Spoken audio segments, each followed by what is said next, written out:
మీరు మా ప్లాట్ఫామ్లోకి వచ్చినందుకు చాలా చాలా థ్యాంక్స్. అండ్ మనం స్టార్ట్ చేద్దాం. మీ యొక్క బ్రీఫ్ ఎలివేటర్ పిచ్ అంటే ఇంట్రొడక్షన్ మా ఆడియన్స్తో షేర్ చేయండి.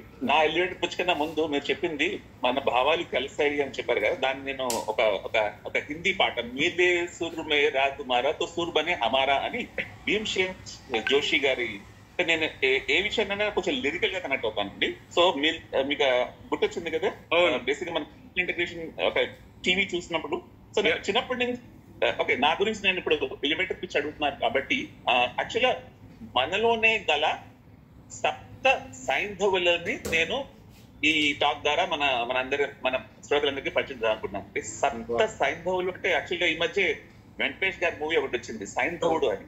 అవును, అది ఒక మహాభారత్ క్యారెక్టర్, దాని గురించి మనం ఎక్కువ మాట్లాడుకుంటాం. కానీ ఏంటంటే షార్ట్ గా చెప్పుకోవాలంటే మనకి ఎంతో ఆశయాలు ఉంటాయి, మనకి ఎంతో గోల్స్ ఉంటాయి, మనకి ఎంతో సక్సెస్ అంటే ఇది అది అని ఉంటుంది. కానీ మనలోనే మనకి అడ్డుపడే విషయాలు కూడా ఉంటాయి. సైంధవుడు గురించి మనం ఇంకా మాట్లాడుకుందాం.